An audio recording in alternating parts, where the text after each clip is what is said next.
하나님 말씀 히브리서 7장 1절에서 3절까지 말씀입니다. 히브리서 7장 1절에서 3절까지의 말씀 제가 봉독하겠습니다. 이 멜기세덱은 살렘 왕이요 지극히 높으신 하나님의 제사장이라. 여러 왕을 쳐서 죽이고 돌아오는 아브라함을 만나 복을 빈 자라. 아브라함이 모든 것의 10분의 1을 그에게 나누어 주니라. 그 이름을 해석하면 먼저는 의의 왕이요 그 다음은 살렘 왕이니 곧 평강의 왕이요 아버지도 없고 어머니도 없고 족보도 없고 시작한 날도 없고 생명의 끝도 없어 하나님의 아들과 닮아서 항상 제사장으로 있느니라. 아멘. 하나님의 은혜와 평강이 가득하시기를 우리 주 예수 그리스도의 이름으로 축복합니다. 오늘은 사순절 네 번째 주일입니다. 이사야서 53장 5절 말씀에 그가 찔림은 우리의 허물을 인함이요 그가 상함은 우리의 죄악을 인함이라. 그가 징계를 받음으로 우리가 평화를 누리고 그가 채찍에 맞음으로 우리가 나음을 입었도다 하셨습니다. 예수님은 우리의 죄를 대속하시기 위하여 십자가에서 죽으셨습니다. 3일 만에 부활하셨습니다. 우리를 위해 죽으신 주님의 고난을 깊이 새기는 이 사순절 이 시간이 되기를 소망합니다. 예수님은 죽음보다 강한 사랑을 우리에게 베풀어 주셨습니다. 그 사랑에 의지하여 하나님의 은혜의 강가로 나아가는 사순절이 되시기를 우리 주 예수 그리스도의 이름으로 축복합니다. 예수님의 십자가는 제자들에게 커다란 절망과 또한 슬픔과 고통이었습니다. 그 제자들이 당한 슬픔과 절망과 고통은 신약 성경에 곳곳에 증거되어 있는데 특별히 그 제자들 중에서도 너무 실망한 나머지 예루살렘을 떠나서 자기의 고향 엠마오로 가는 두 제자가 있었습니다. 누가복음 24장을 보니까 예수님께서는 그들을 찾아가셨습니다. 그 두 제자는 얼마나 실망하였는지 부활하신 예수님을 못 알아보고 그 예수님에 대하여 말과 일에 능한 자였다 그렇게 이야기합니다. 그리고는 그분이 이스라엘을 구원할 자라 속량할 자라고 바랐노라. 그리고는 돌아가는 길이었습니다. 세상을 깜짝 놀라게 할 일을 일으킬 뿐이다. 그분 말과 일에 전능한 사람이다. 그러나 십자가에서 처참하고 무력하게 죽으셨다. 부활하셨다는 소식이 들려도 그 두 제자는 그것을 믿질 않았습니다. 저렇게 처참하고 저렇게 비참하게 죽었는데 다 끝났지 이제 무슨 부활이 무슨 소망이 있는가 해서 뭐 하는가 하는 마음으로 자기 고향길로 돌아가게 길이었습니다. 예수님은 자기를 영접하지 않는 자기 백성을 찾으러 말구유에 오셨습니다. 그 주님은 십자가에 죽으시고 부활하신 후에 자기를 믿지 못하고 또한 절망과 불신으로 세상으로 다시 돌아가는 두 제자를 또한 찾아오셨습니다.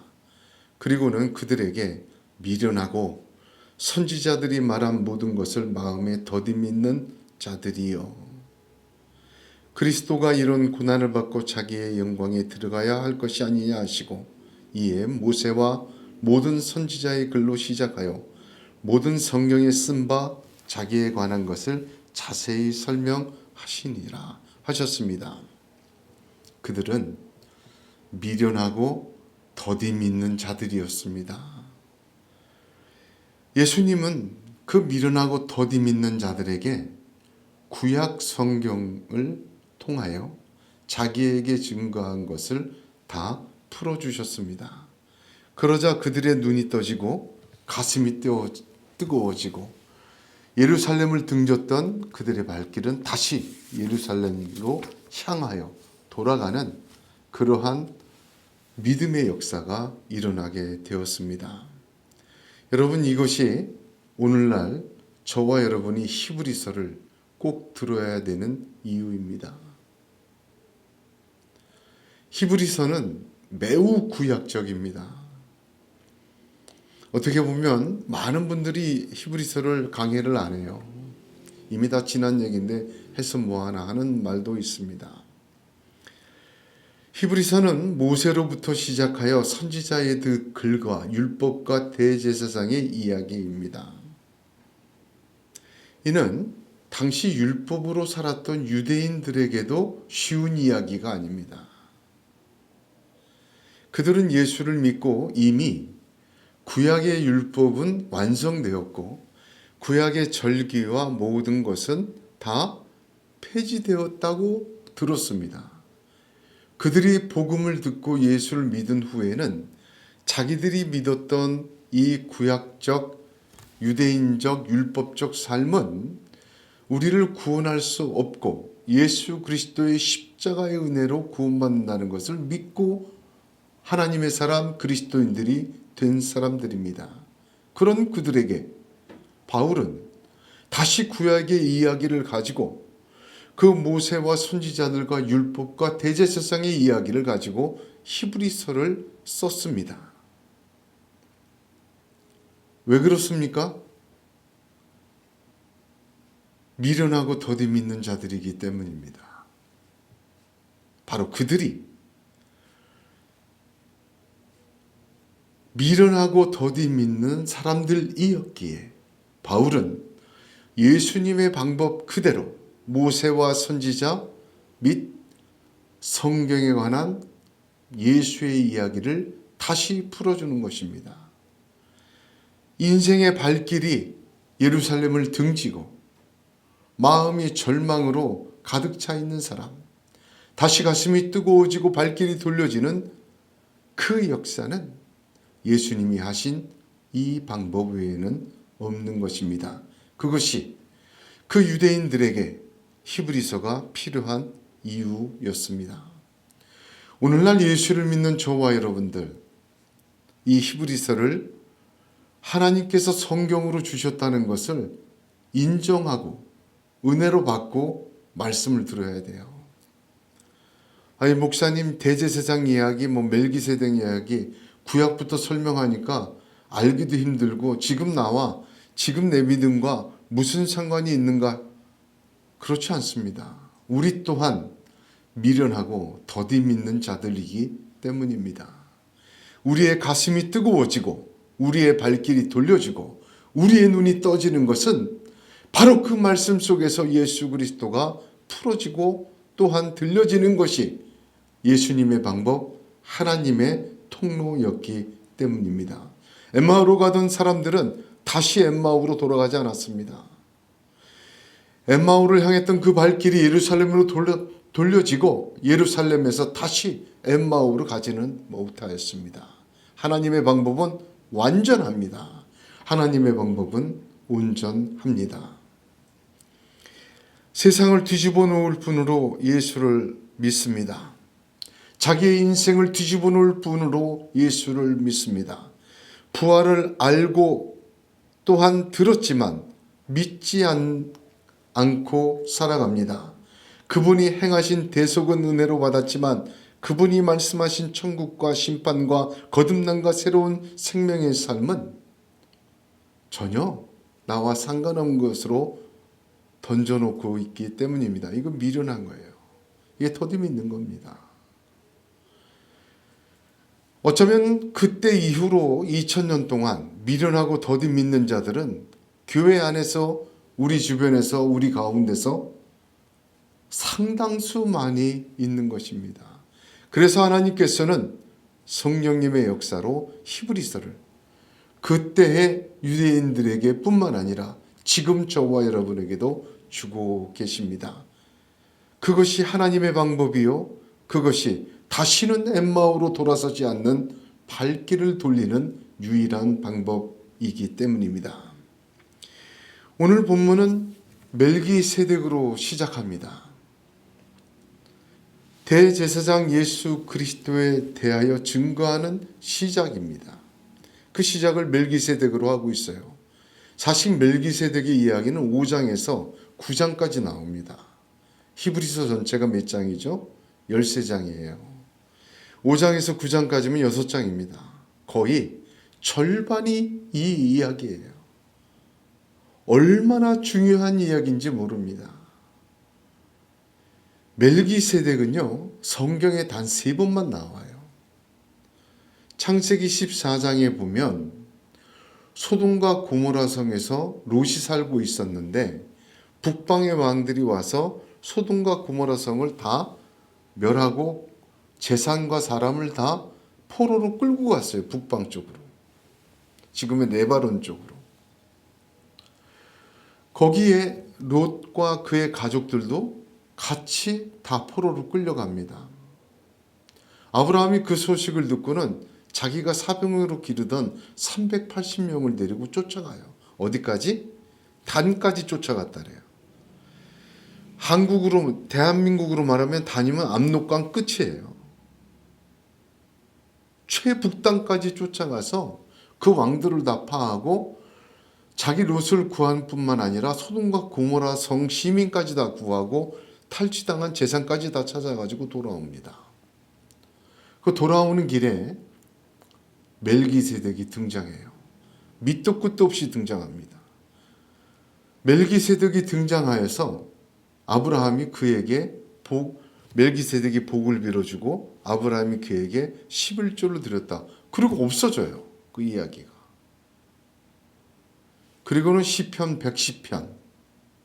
다윗의 시편입니다. 다윗의 시편에 갑자기 또 멜기세덱이 등장합니다. 주의 권능의 날에 주의 백성이 거룩한 옷을 입고 즐거이 헌신하니 새벽 이슬 같은 주의 청년들이 주께 나오는도다. 여호와는 맹세하고 변치 아니하시리라 이르시기를 너는 멜기세덱의 반차를 쫓아 영원한 대제사장이라 하셨도다. 그리고는 히브리서에 등장합니다. 성경에 단 3군데 등장하는데 그 3번 등장하는 그 이야기 멜기세덱으로 예수님의 영원한 대제사장의 이야기를 시작합니다.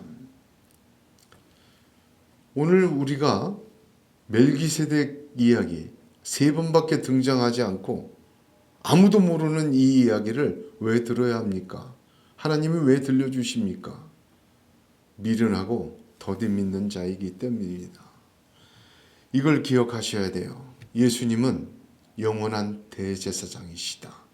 히브리서를 하면서 이것만 우리 가슴 속에, 우리 머릿속에, 우리의 믿음 속에 꽉 들어와 있으면 정말 큰 믿음의 변화가 생길 줄로 저는 믿습니다. 창세기의 단 한 번 실존의 이야기, 시편 110편의 계시의 이야기, 히브리서의 영원한 대사장의 모형 이야기를 지금 하나님의 음성으로 듣기를 주님의 이름으로 축복합니다. 많은 성도들이 엠마오로 갑니다. 히브리 성도들뿐만 아닙니다. 예수 믿고 낙심되는 일들이 얼마나 많습니까? 제가 기도하다가 그런 기도하게 됐어요. 제가 한 기도 아니죠. 성령이 주신 기도죠. 하나님, 제가 하나님 앞에서 열심히 엎드리고 눈물로 기도하는데 왜 저에게 이렇게 낙심되는 일이 많고 어려운 일이 많습니까? 기도하는 중에 어려운 일이 생기고 낙심되는 일이고 잘 믿어보려고 애쓰는데 고통스럽고 절망스럽습니다. 왜 저에게 이런 것을 주셨습니까? 기도할 때 해답이 안 나와요. 참 답답합니다. 그러나 어느 날 기도하는 중에 그런 음성이 들려요. 기도하는 중에 당한 낙심과 절망과 고통은 반드시 하나님의 뜻이 있다. 기도 안 하고 당하는 낙심과 절망과 고통에는 버림의 증거일 수도 있어요. 징계의 증거일 수 있어요. 기도하고 믿음으로 살려는데 당하는 낙심과 고통과 절망은 여러분 기억하세요. 하나님 우리를 사랑하십니다. 우리에게 기도하고 말씀대로 믿음으로 살려고 하는 애쓰는 중에 당한 고난에는 하나님의 놀라운 축복이 들어 있습니다. 우리가 감히 계산하고 상상할 수 없는 하나님의 은혜가 예비되어 있음을 믿으시기를 축복합니다. 예수 믿고 절망스럽고 예수의 기적과 가르침을 듣고 나도에게도 그런 일이 일어나길 원하지만, 그러나 그런 일들은 성경에만 기록되어 있고 내 삶에도 가끔 일어나는 역사에 불과하고, 참 어떻게 보면은 하나님의 방법에 절망하기도 하고 답답하기도 합니다. 그래서 우리의 발길이 엠마오로 돌아서는 경우가 참 많아요. 그런 사람이 뭐 우리뿐입니까? 2000년 동안 얼마나 많은 사람이 있었겠습니까마는 성경에도 그런 사람들이 기록되어 있어요. 요한복음 11장을 보니까 나사로의 부활 이야기 아닙니까? 나사로가 병들었어요. 죽을 병에 걸렸습니다. 예수님이 안 가세요. 죽을 때까지. 장례 치를 때까지도 안 가셨어요. 그리고 예수님 뭐라 그러시냐면, 이 병은 죽을 병이 아니라 하나님의 영광을 위함이요 하나님의 아들로 이를 인하여 영광을 얻게 하려 함이라 하시더라. 이 말씀 듣고 제자들도 이해 못하고 예수님을 사랑했던 마르다와 마리다도 받아들이질 못했어요. 어떻게 병든 것이, 예수님 그렇게 사랑하고 예수님이 사랑하는 사람이 병들고 죽는 것이 어떻게 하나님 영광이냐. 예수님 사랑하는 동안 당한 이 고통이, 예수님 사랑하는 동안 당한 이 절망이 어떻게 하나님의 영광이냐.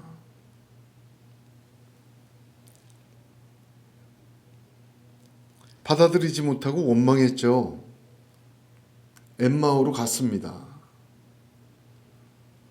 히브리서를 받는 교인들도 죽을 병 정도의 아픔이 있었습니다. 예수 믿고 가족도 버리고 호족도 버리고 박해를 당하고 당하는 고통이 점점 심해져요. 말씀을 사랑하고 복음을 믿고 결단했는데 말입니다.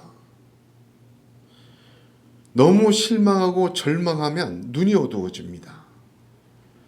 그때부터는요, 실망과 절망이 자기를 사로잡으면 예수님을 만나도 예수님이 누군지 알아보질 못해요.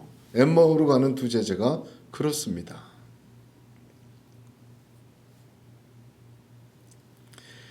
그들은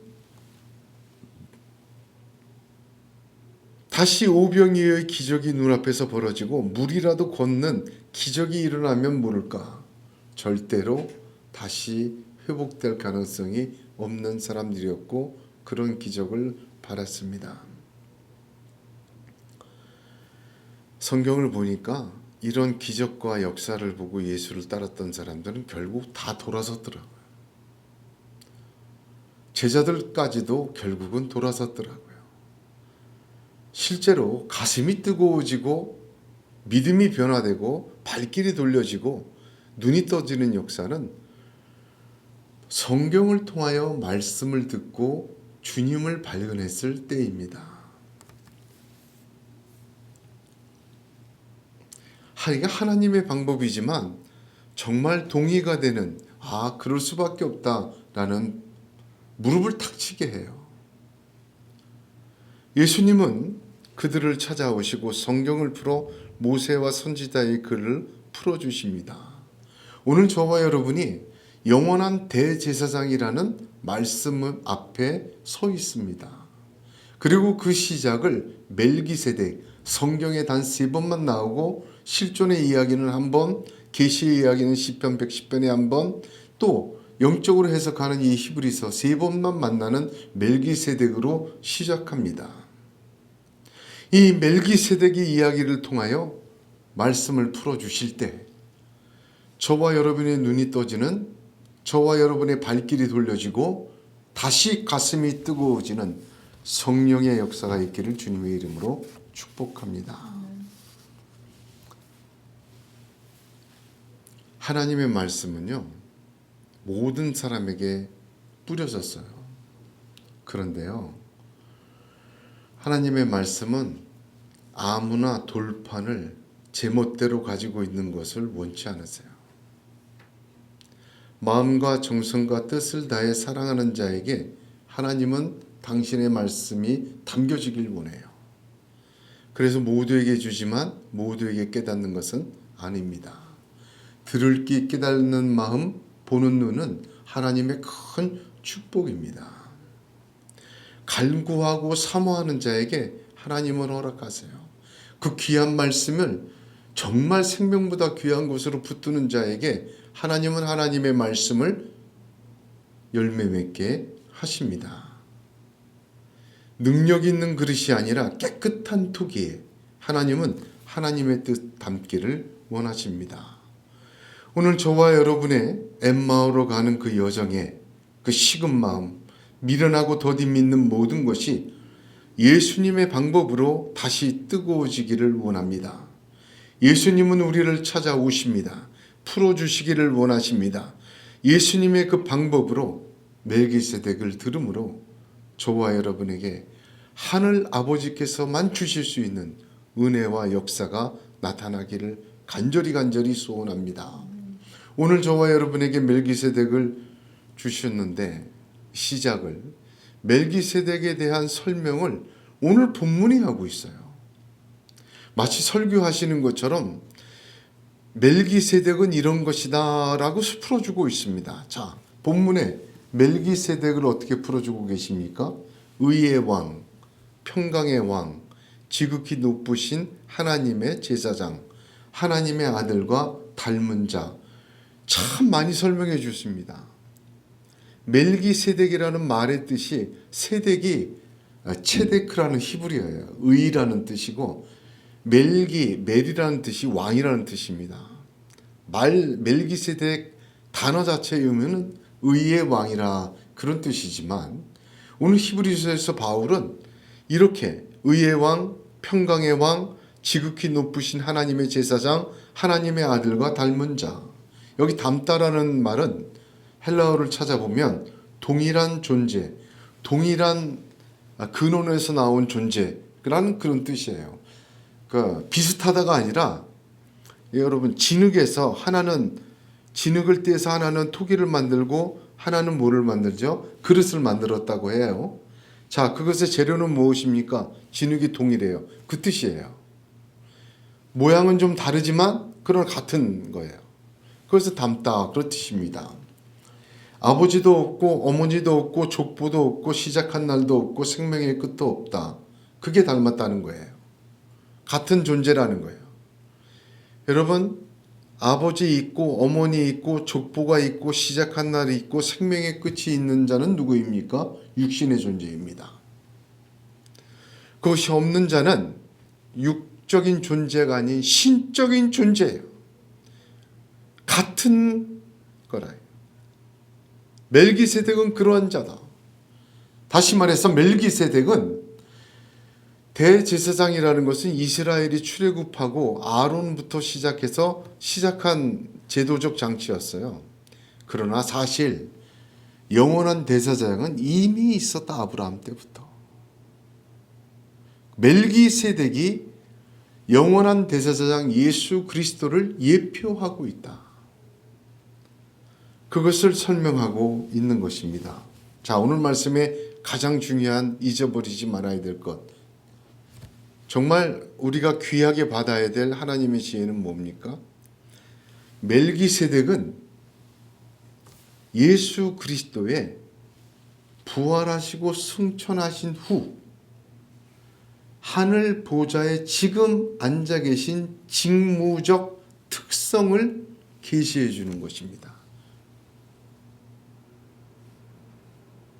자, 예수님을 우리가 어떻게 알아요?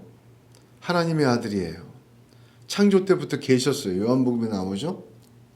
그분이 2000년 전 성경에 약속된 메시아로 기록된 대로 말구 위에 사람의 몸을 입고 오셨어요. 33년 동안 우리와 똑같이 육신을 입고 살면서 십자가에 죽으시고 우리의 죄를 대속하셨어요. 그리고 부활하심으로 죽음을 이기시고 모든 예수를 믿는 자도 부활할 것을 증거하셨어요. 새 생명을 보여주셨어요. 보여주신 그분은 하늘로 올리우셨어요. 올라가신 그분은 지금 살아계세요. 그분 직무적 특성이 뭡니까? 그분은 지금 하늘에서 어떤 직무를, 어떤 역사를 하고 계십니까? 주로 우리를 위하여 중보하고 계시다. 맞지요? 뭐로서? 영원한 대제사장으로서. 그러므로 멜기세덱은 누구를 예표해요?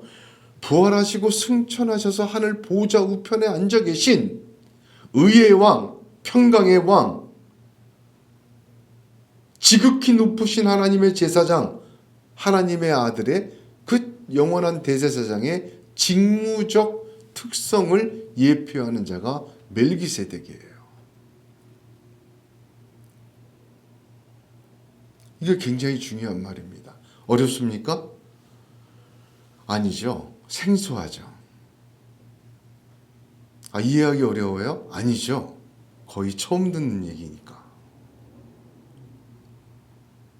자, 보세요. 여기 히브리서 5장 10절을 한번 보십시오. 찾아보아야 돼요. 하나님께서 멜기세덱의 반차를 따른 대제사장이라 칭하심을 받으셨느니라 했죠. 어떤 후에? 그 전을 보게 되면 우리 강해했지만 십자가에서 고통당하시고 죽으시고 부활하시고 승천하신 후에 하나님께서 멜기세덱의 반차를 따른 대제사장이라 칭하심을 받으셨느니라 이렇게 되는 거예요. 또한 6장 20절로 한번 보세요. 바로 앞에. 그리로 앞서가신 예수께서 멜기세덱의 반차를 따라 영원히 대제사장이 되어 우리를 위하여 들어가셨느니라. 자, 주님이 멜기세덱의 반차를 따라 영원히 대제사장이 되어 우리를 위하여 지금 하늘 보좌 우편에 지성소에 들어가 계셔요. 자, 승천하신 예수 그리스도의 직무는 무엇입니까? 영원한 대제사장이다. 이게 히브리서의 절반의 핵심입니다. 여러분, 예수님이 지금 살아계시고 다시 오실 예수님이 우리를 위한 대제사장으로 보좌 우편에 계심을 믿으시기를 축복합니다. 이거 너무나도 중요한 사실이에요. 왜? 지금 현재의 이야기니까. 자, 멜기세덱의 반차를 따라 영원한 대제사장이 되셨다. 여기 두 가지 의미가 있는데, 첫 번째 의미는 주님이 고난당하시고 부활하시고 승천하신 후의 직무, 지금까지 얘기했죠. 그걸 뜻해요. 두 번째는 놓치지 말아야 될 게 있습니다. 성경은 말이죠. 한 글자 한 표현이 성령의 감동으로 되어진 거예요. 멜기세덱에 속한 대제사장이 아니라 멜기세덱의 반차를 따른 대제사장이라. 이것은 엄청난 차이가 있습니다. 사람으로 대제사장을 세운 자 아론에게 속한 자가 대제사장을 이어갔어요. 아론의 핏줄의 후손이 되어야 돼요. 대제사장은. 자, 멜기세덱은 두 번이나 멜기세덱의 반차를 따랐다 해요. 반차라는 말이 무엇입니까? 계열을 따랐다. 속한이 아니라 반차, 커다란 차이점인데, 속한 것은 예속이 되지만 반차는 그 직무를 이어가는 것뿐입니다. 멜기세덱의 계열을 따라서 영원한 대제사장이 되신 거죠. 아론이 행했던 그런 대제사장의 직무가 아니라는 거예요. 이거 굉장히 중요한 얘기예요. 자, 구약에서 대제사장의 직무는 크게 뭐였죠? 백성의 죄를 대속하고 1년에 1차씩. 그러나 예수님은 십자가에서 단번에 모든 죄를 대속하셨잖아요. 그리고 또 한 가지 대제사장의 직무는 뭡니까? 하나님의 뜻을 우리에게 알려주시는 거예요. 그 모든 것을 예수 그리스도 이미 행하셨어요. 예수님은 그 사람에게 속한 대제사장의 직무가 아니라 멜기세덱의 계열을 따른 그 직무를 이어받는 영원한 대제사장이다. 그러니까 지금 너희들이 들어오고 눈으로 봤던 그 대제사장들을 이어가는 게 아니다. 전혀 다른 대제사장, 하나님의 제사장을 이어가는 분이다. 그런 뜻입니다. 그것이 뭐가 다릅니까?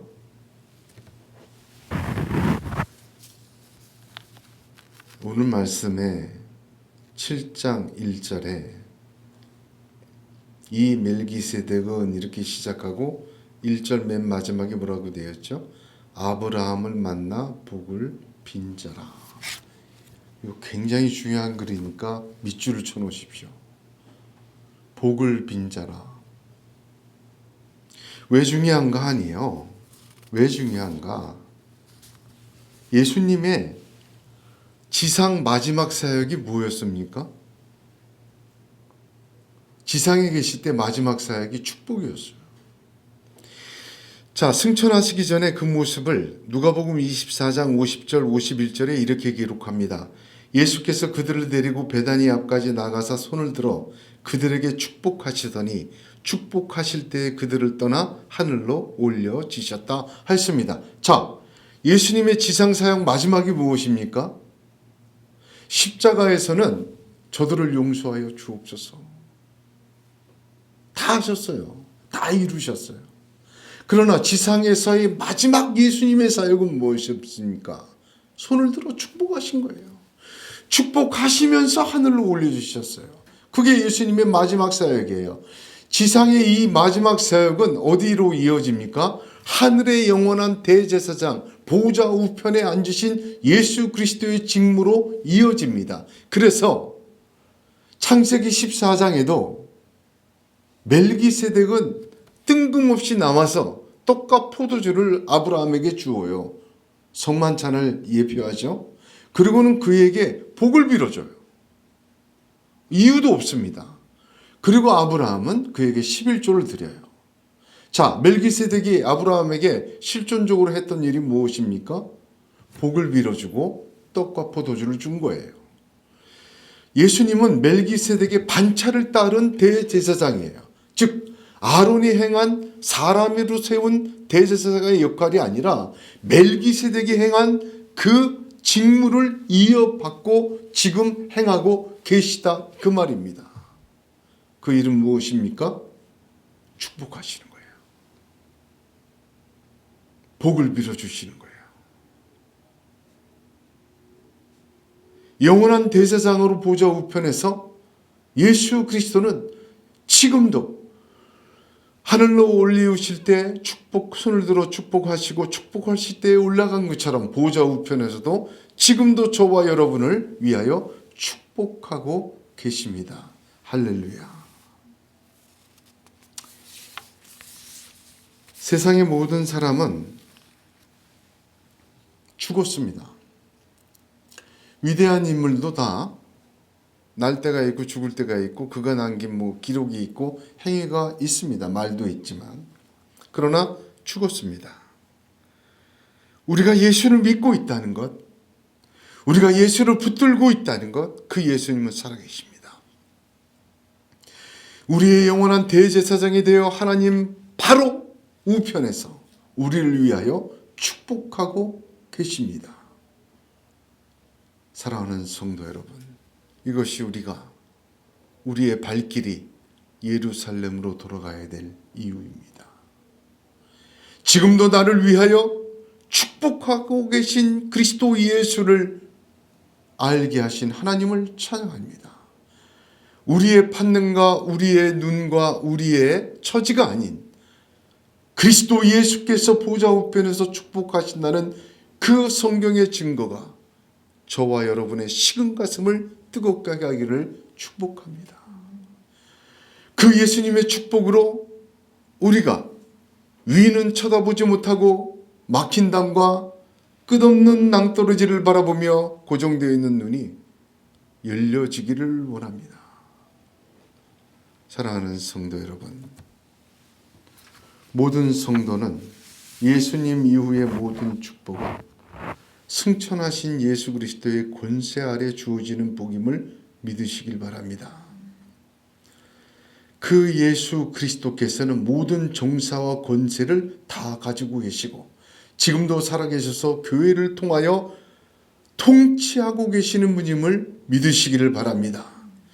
그 하나님의 권세와 그 능력으로 지금도 축복하십니다. 제가 한 가지만 더 은혜를 나누고 오늘 말씀 마치려고 합니다. 자, 그러면 예수님이 손을 들어 축복하시고 지금도 축복하고 계세요. 그 내용은 무엇입니까? 이것도 참 중요한 사실인 거예요. 성경입니다. 이 지상에서 다 이해를 못했지만 하셨던 말씀들입니다. 심령이 가난한 자는 복이 있나니부터 시작한 예수 그리스도의 말씀, 회개하라 천국이 가까웠다, 그 모든 말씀이 말씀대로 이루어지기를 축복하고 계심을 믿으시길 바랍니다. 그래서 그 약속을 붙들고 그 약속이 우리에게 이루어지기를 축복하고 계신 주님의 지금 천상 사역을 믿으며 붙들고 그 축복 안에서 저와 여러분의 어두웠던 눈이 밝아지고 돌려줬던 발길이 다시 돌아서고 가슴이 뜨거워지는 그러한 역사와 은혜가 나타날 줄로 믿습니다. 그 믿음으로 영원한 대제사장 예수 그리스도로 그 은혜로 담대히 보좌 앞에 나아가며 하나님께 복을 받는 저와 여러분이 되기를 주님의 이름으로 축복합니다. 특별히 예수님이 생전에 하셨던 그 말씀 모두 그대로 우리의 삶과 인생과 가정과 생업에 이루어지는 놀라운 축복의 역사가 있기를 간절히 소망합니다. 기도하겠습니다. 거룩하신 하나님,